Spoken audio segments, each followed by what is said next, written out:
Hello, everyone, and welcome to another edition of the Lemnisk podcast, where we speak to very senior leaders, marketing, as well as in other data-related functions.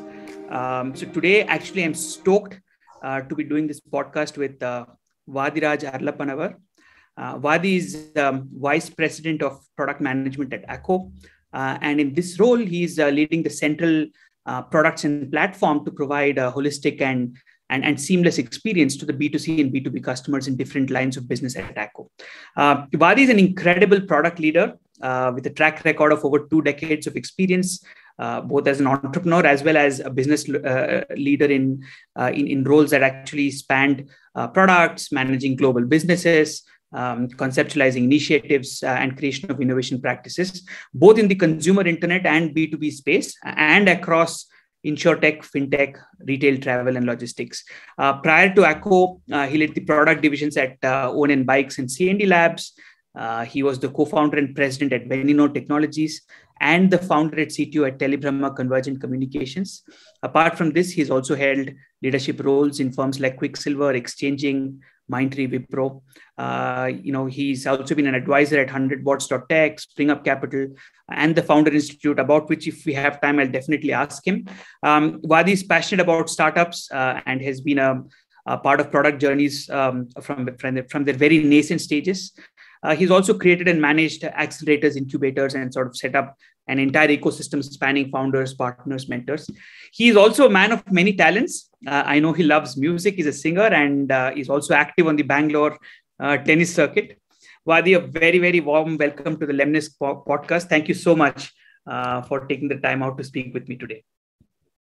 Absolutely pleasure, Subra. I think, and thanks for the warm and extended introduction. But yeah, I think, it's lovely to be here talking with you and exchange some notes. Thanks again. Vadi, I think I think it's fair to say that in your sort of professional journey, you have seen sort of so many different facets of, customer data across so many different verticals, right? And we looked at some of that insurtech now with Acko.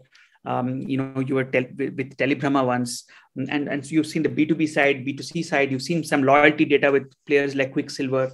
So I think what would be very fascinating to understand, from you, and that's probably where I would love to start this, is to sort of understand how you've seen customer data evolve during the last decade, and we've seen this explosion happen, over the last decade or so, and doesn't look like it's stopping anytime soon. So would love to sort of get your perspective and what kind of frameworks have you used to really understand these transitions? Sure, Subra. I think, from a vantage point of being there in India from the times where actually startup ecosystem has grown significantly, I think, not just customer data. I think, we have seen, and I'm sure, Subra, I think you have been here in the Indian ecosystem as well as in Bangalore, and we exchanged those notes earlier as well.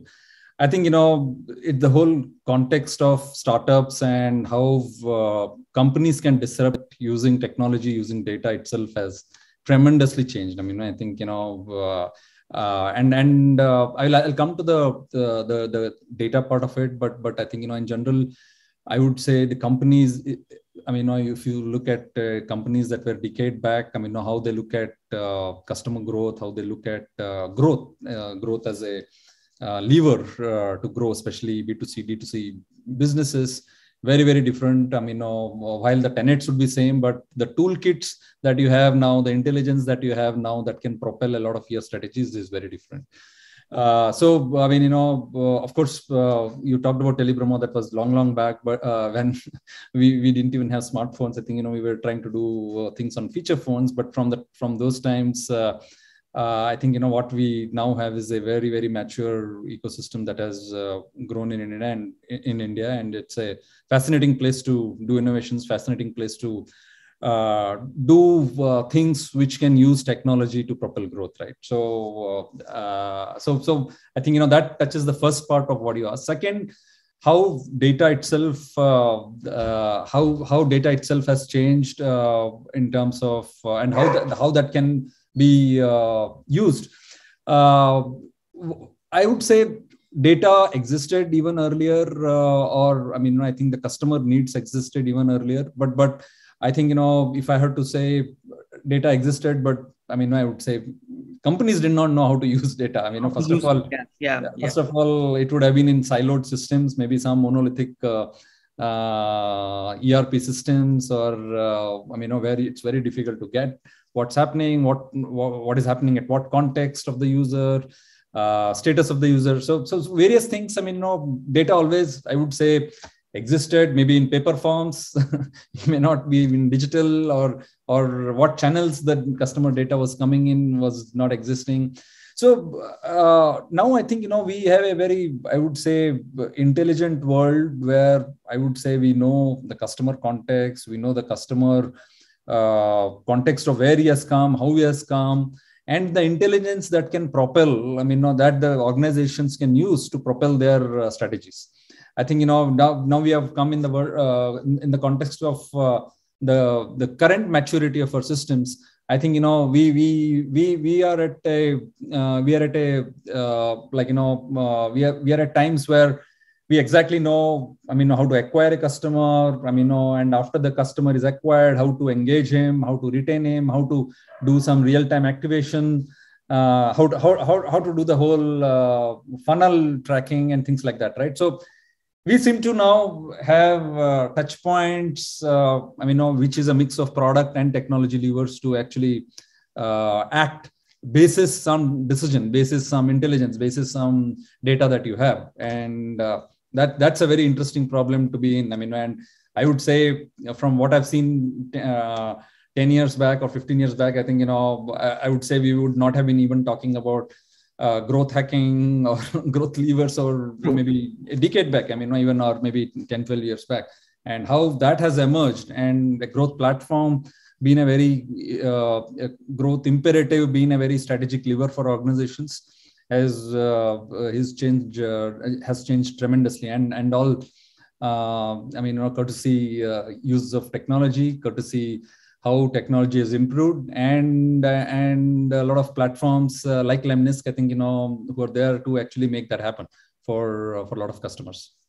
Yeah, true. And in fact, I think you spoke of how data existed back then, but people didn't know, how to use it. And, the other thing that at least I noticed, and probably in the last 10 to 12 years, is that the nature of data, and has also changed, right? In terms of, for example, people really started understanding the value of clickstream data coming from the website or the app, only probably in the last few years. And I remember, for example, back in 2005, I was working for this firm called Trilogy, and we used to really tap into the behavior that US consumers used to exhibit on automotive websites, microsites, right?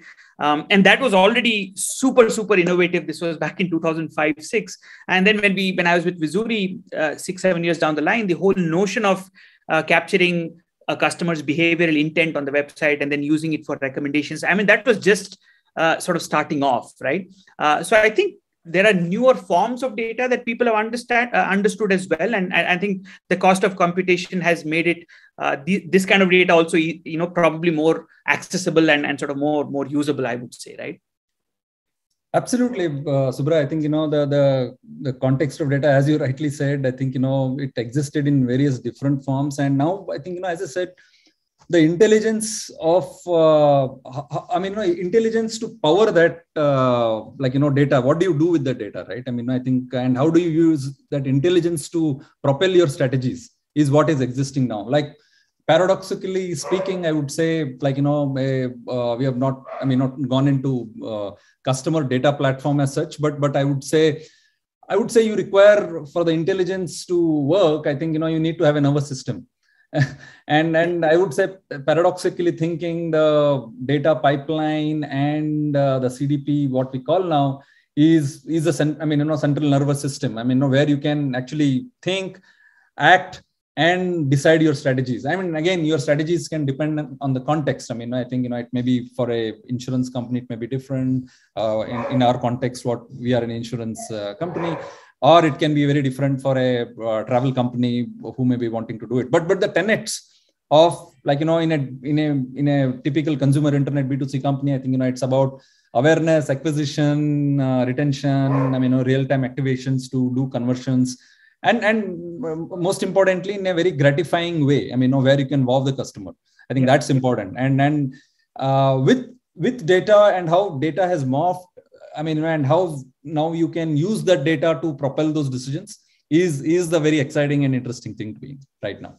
And sort of some of what you said now leads into my next question to you, and maybe the next 2 or 3 questions rather.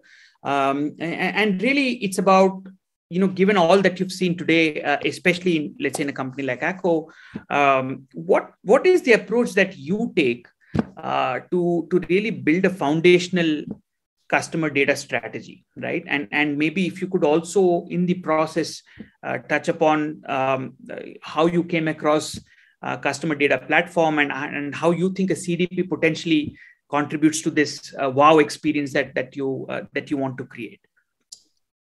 So Subra, I think, in any organization, be it Acko, where I'm currently there, or any even early stage company at some point where there is a good scale that is happening, especially for D2C companies, I think, it's very important that, you need to understand your customers. Number one, what's your current state or current health of, your, either customer behavior or how you are dealing with your customers in terms of, again, the tenets at how you're acquiring, what's your acquisition strategy, whether it is working or not.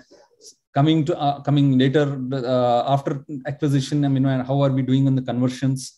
And then how are you doing in the retention stage? How are you engaging them? And and what basically strategic strategic levers that you have to do those perform those actions. So from that angle, I think, I would say any organization, I would say including Acko, I think, one of the things what we kind of did, and I think, it's a continuous exercise as well, is at each point of time, how is the, I would say, how is the actually, all the data that we have, how is it structured? Whether, how it is lying, whether are they lying in siloed systems? What instrumentation do we have? Are they connected? I think that's another thing, right? So what happens in a usual company, and it's not just about Acko, but in any growing company, there is spurt of customers, spurt of different businesses, spurt of different business units, different use cases, and a lot of systems get added. In terms of different businesses may want to grow differently. And sometimes there may be decisions taken to use different toolkits to grow.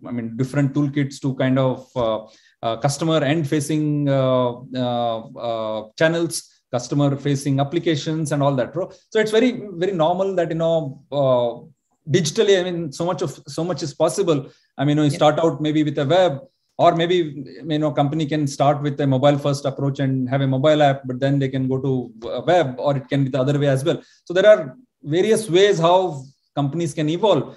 And using all of that, I think, there may be different customer buckets that may be coming in, customer streams that may be coming in, as you said, click streams and things like that, events. I think that's even a slightly more granular approach if you have to take, events coming from different channels. Yeah. So the first way I would say anyone would want to do it, and I think even at Acko, I think we did we took that approach of how are we seeing these, different touch points from customers, different streams of streams of customer interactions, breaking down into events and where they are stored and how that's happening. Then also take a look at various things, how we have, in a growing, possibly when you are a Series A company, I think you may have a smaller set of technology systems and technology capabilities that are there within the system, which may be a mix of internal systems, external systems. But as you grow, I think that whole system starts becoming very complex. I think you may be using one tool for marketing campaign, another tool for storing customer data, another thing for lead attribution, intelligence or lead scoring and things like that. So taking a view of whether you are doing anything of that, whether, you have those systems, whether they are capable of integrating with each other, whether they are able to talk to each other, that's a very important thing. And when you look at that, what one will start realizing is, I think there will be two, at least in a very growing company, at that scale, you'll start realizing that there are so many systems. Either they are talking, but they are talking not intelligently. Either they don't have the intelligence. They may be integrated, but they are not intelligently talking. Second is, I think, are they talking the same language? Third is, is there a central system to propel that intelligence to do that? Like, for example, one system may be able to know that, customer has dropped off from the funnel from one channel. Yeah. But another system may be working on a different use case and may not even be knowing that, the customer has dropped off from that funnel. It may be good to kind of, send something as to get that customer back. So there are various things. What I'm trying to say is how you can make them intelligently talk, how you can provide that decision-making framework to do what you want. And then ability to act and make those decisions happen again, through the strategies what the product and tech organizations can take working with the business teams. So in a sense, if I were to summarize this for all the listeners, it would probably be, I think the way I heard you say this entire flow, start by identifying all the sources where data is getting generated, customer data is getting generated, and sort of model them as maybe events or streams of data, bring them in, step one. Step two is really sort of identify your entire customer strategy, customer experience ecosystem, right? And so sort of they may be connected, they may not be connected, but can you identify all those downstream sort of tools that need access to this customer data, and let's call them destinations. And then I guess, how do you therefore use a central system of intelligence, which is sort of gathering all these sources to then send intelligent signals to all these downstream tools, which in turn therefore are able to activate sort of use cases or talk more intelligently to that customer. So that seems to be the sort of framework that you're referring to, right? Absolutely, Subra. I think you made it more simpler for the users. Thank you. Yeah, because that was sort of my vested interest, is because this is what a CDP does, and that was going to be my next question, which is, what has been your sort of learnings with a customer data platform? What is the point at which you realize you need something more specialized? And there is always this build versus buy kind of question, especially in a company like Acko, where, to be very frank, I would almost call it a product or an engineering company, right? So just help me understand that, which is, when did you realize that you need CDP, and any build versus buy kind of thought process that happened? Because I talk to so many marketers, day in and day out, and these are probably the two places where people want to understand more. Absolutely. So I think, as I slightly touched upon that earlier as a part of the earlier conversation as well. But I think, once you start getting into a scale of you have, say, 3-4 levers of businesses which are growing. For example, in the case of Acko, I think, we started with Auto as a great lever. It started growing. It's even now one of the biggest businesses for us. Then we had an interesting thing on the partnership, internet and partnerships, what we call internally. And Zomato, Ola, and exactly. Zomato, Swiggy, and things like that. Ola micro insurance, what we do. I think people not even realizing, but then when you say that, okay, Shasha insurance with Ola ride you're taken, I think, then they realize, I think. Yeah. So these are very interesting things. And now as we grow forward, I think, we are doing some interesting stuff in health retail, which we have just launched. And we believe we are going to be quite large there as well. And of course, the health GMC is what we were already doing. So what I was trying to say is, when you kind of get different businesses, you now start realizing that your customer cohorts are coming from different, different worlds. Different segments of people wanting to get a different business need, what they're coming to Acko at, and you're also growing at a rapid pace. I think you're getting customers. All your businesses are growing, and you're also now. That's the time when you want to realize that you have 4 or 5 businesses. Now you need to cross sell, like, you may be having a very solid list of customers who are sitting on the internet world. Now those may be potential guys who can be like, your customers on the health, or potential customers for auto, or it may be true, like, an auto customer whom we want to cross sell for health. So cross sell is one kind of, a possible need. Second possible need is, not even cross sell, but basic, like, I would say hygiene kind of a stuff, where you have so much of data, but I think, you're not making use of that data effectively when you know that you can do it. So these are points where, like, when you track, and you grow, and when you start looking at the customer data and customer numbers, and when you kind of start seeing the funnel, you even 5%, 10% variation, when you start saying that, oh, hey, we have here 15% drop off, or whatever, 10% drop off, and how can I control that 10% drop off? So each drop off in the funnel is a opportunity of how you can gain that. How you want to bring that efficiency. Yes. When you start realizing as a company that, hey, I think, these are potential things that I would want to contain, then you'll actually start thinking about, hey, I think, you have these things, you have these levers, but now what can I do? And when you start looking at that, then again, it will be a question, okay, can our own technology teams build all these things? Can you stitch all those things together? Then the questions about build to buy start happening. And I would say, in Acko's case, is no different from any other growing company at our context. But it is a very, I would say, companies will take that path. And then as you discover, then I think, the things for decision making would be, and I think, I would be like, I would say, we were at that point as well. I think, when we are looking at it, it's not that, any company, if you invest, I think you can build technology, you can build all the things. But what a growing company in the consumer internet space, I would say, would also require is the time and faster go to market. You also have to, I think, have so many other things to do.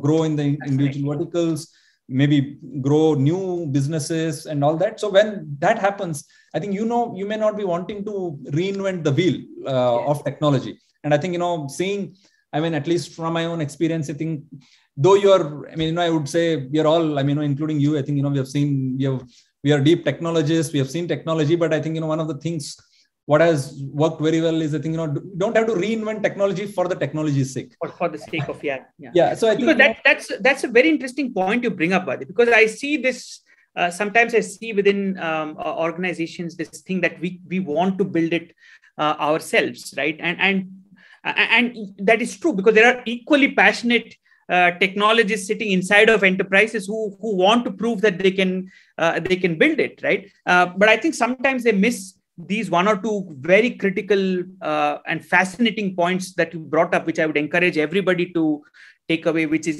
think about it in terms of time, think about it in terms of faster GTM, think about it in terms of where can you put that effort that you have in terms of growing new businesses. And I think that's a very interesting way of looking at it, right? And that the classic build versus buy, there is no doubt, for example, in my mind, that Acko can build it. But the decision that you don't want to reinvent the wheel and instead spend that time bringing the technology and leveraging all of its possibilities means it's a better use of everyone's time and effort, right? I think that's sort of where you're coming from. Yeah. Absolutely. And also, I think, it's finally, I think, we all want to be lean also in our approaches, right? I think, growing startup does not mean, I think, growing humongously and becoming a monolithic, a service organization. I think, the beauty and the art of scaling businesses is always, I think, to say that, how you can do the most intelligent things with your product and technology teams and leverage what exists. And not build everything what you want to build. And here, what it gives the power, if you take the approach of using a CDP, is, I think, you can lean on what the best things which have already happened, and then you can concentrate on the best use cases that you may want to crack. And again, it's there are some very, very interesting use cases that one may want to spend efforts to do that. Which sits on top of the CDP, and that's the decision how, at least, in our decision-making framework and our thinking, I think, even when I was discussing with our CPTO with Vish. I think, and we had some very interesting conversations, and I think, that's where we arrived at that, what should be our approach to get our whole CDP thinking right. Yeah. In fact, that's again a very interesting point, which is focus on the best use cases that you can execute on the back of a technology which is already built, and there are already a ton of learnings out there, right? So the focus goes in that direction, which brings me to my next question. And this is a fascinating segment that a lot of listeners have sort of asked us in the past to spend time on, which is use cases and sort of maybe a couple of specific examples of what you're trying to achieve or have achieved, right? So what are some of the maybe interesting marketing use case innovations or in general focus areas that sort of you've had as you use a CDP and sort of experiment with customer data? So I mean, again, I would say use cases, there will be plenty of use cases. Yeah, when you bucketize them under, and our thinking has been more from like, when I treat this as a growth platform, and as a part of the growth platform lever, I would say CDP is one of the strategic toolkit in our like whole instrumentation, right? And I would say when we look at use cases, we kind of bucketize them under, again, like, starting from awareness, acquisition, real-time activation, conversions, and then retention, right? And in the insurance world, it is all about, when you talk about retention, it's also about renewals that happen. And you get, unlike a lot of things on e-commerce, I think renewals happen once a year. So how innovatively you can do that, how you can give the right, touch points when you communicate, in what channels you communicate. I think, so those become very important in terms of whatever opportunity you have, depending on your context, depending on the context of your domain. I'm speaking for insurance in the current context. I think, how you acquire customer, like, you may be acquiring a customer when he has come back with an interest and he's trying to buy a fresh car insurance, and he has come, he's trying to just check, and then he has dropped off the funnel. I think he still has 10 days more for renewal. And I think, he's just trying to check and see, and then he suddenly dropped off from the funnel. So now I think, it's a very, I would say, come CDP. And I think, the CDP provides that intelligence. It provides the intelligence about where exactly a person has dropped off, what has been his events. I think, we have access to the event streams from what all that customer has done. So immediately, I think, your decision-making box has, which takes the input from CDP, and then you have a checkbox to say that, the growth product manager can act on it to say that, hey, so many X customers have to be kind of, send this information, send this communication. Not just communication, we may also have a to make it more interesting, we may also have some information to say that, hey, this customer, I think, maybe instead of our efforts on SMS, this customer has already opted in for opt-in. He has already opted in for WhatsApp. Yeah. Mm-hmm. And I think, we already have that opt-in,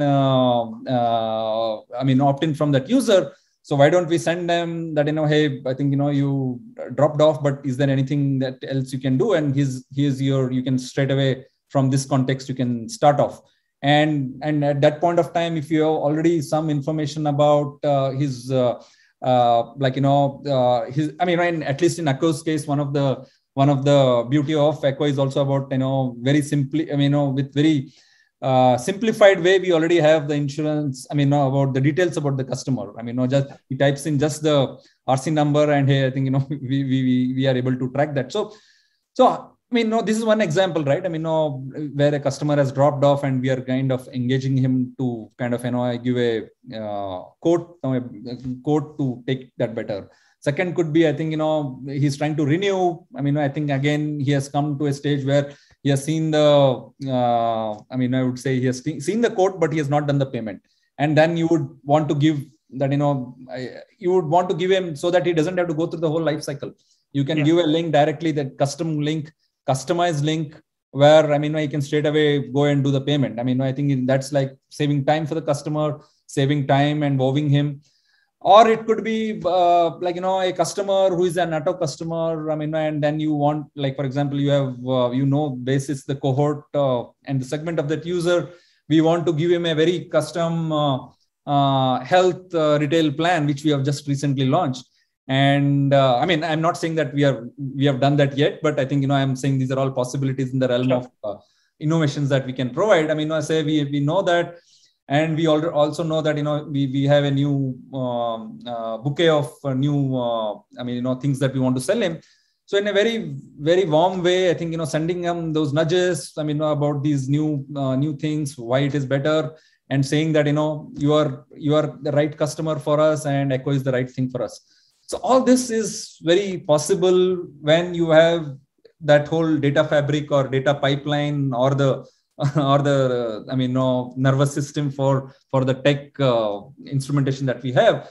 And on top of it, you have a control layer of intelligence to propel that. I would say, sending the right message at the right time, at the right context, and in the right channel. It could be web, it could be smartphone, it could be in-app notification, or whatever. So all these are very, very, I believe, I would say, very potent and interesting use cases, which one can do. And I'm sure, like, even we are trying to do some of these. Some of them we've already doing, some of them we will be doing it as well as we move forward. Yeah. And I think another area which, because I know you are doing some stuff in that area as well, is the intersection of, and maybe it comes under the right channel theme that you brought up, is the intersection of online and offline, that, you have behavior that is getting exhibited online, but maybe an agent or somebody else is actually calling the customer. So how do you bridge this with some intelligence? Absolutely. One more, right? So absolutely. So we do that as well. I think, it's, at least in our case, it's while we are a D2C company, but a lot of times, though we don't rely too much on agents to sell, but I think, there are what we call as sales advisors who will help you to get the right policy. I think, because insurance is a slightly more complicated thing. It comes once in a year. There is a lot more complacency, I think, when you want to buy, till the last moment, and even customers like us, you and me, I think, may wait till the last few days before it is expiring, and when you want to renew or want to buy a policy. One day before. Yeah. And so the objective would be to see how we can better that experience for the user. And sometimes if somebody is struggling, we should know that he's struggling with what, and then helping out, hey, I think, giving him the right information of what are the right plans for him, where he's getting stuck. Maybe, like, if we know that, maybe he's not informed as much about the plan, if he has doubts about the plan. So mesh that, all that, where take that, the sales advisor already has that information, connecting back with that intelligence, where he calls him and meshes the world of online and offline to make that happen. Yeah. One last question, and I think this is, I'm especially curious to ask you this question, because I've spoken to other business leaders in the BFSI space as well, and the context of COVID-19 and the pandemic. Quite often in some of my other conversations, people have spoken about the fact that the pandemic actually gave them a perspective into why and how data is important and how to future-proof themselves, right? Whereas I think for somebody like an Acko, which has always been digital first, I would imagine you had a very different perspective of the pandemic, or did you at all? And so maybe that is sort of one question that I wanted to ask, because I think listeners would love to understand how Acko sort of viewed the pandemic. Do you feel like the rules changed for digital insurance after the pandemic? And how are business leaders such as yourself really thinking differently now? So pandemic has, I would say, it's not just that all, tech companies have benefited, maybe the legacy companies have not as much. It's not I would say, the way I have seen it, because I've seen it firsthand from different companies. For some companies, it has been a sport, right? Like, for example, if you talk about edutech, I think, it's been like, it's like spark that was required. I mean, I think we are seeing the spurt of companies. I mean, going from unicorn to decacon in short time. I mean, maybe during pandemic is, I think they would have seen that scale as well. And on the same thread, I would say I've also seen companies like, especially if you talk about mobility and movement, people movement. Right. I mean, I think, those have been adversely affected. Like, for example, I've had stints with companies in the commute space. And suddenly, I think, pandemic affected them to say that people are not commuting. I mean, I think the businesses have kind of slowed down significantly. Right. So pandemic has affected companies in different ways and manners, depending on the use case and the segment. But I think, I would say as technology and product leaders, and I mean, in any company, I would one maybe. I would say finally the thing about anything which is B2C, which is digital first. I think, it will, any sort of pandemic would have acted as a, like, I would say is a catalyst, I would say.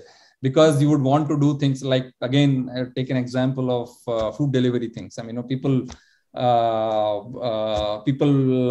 kind of been at homes, but now suddenly, I think, in few months realizing that food delivery is a much better option. I mean, instead of going to restaurants where there is a huge touch points.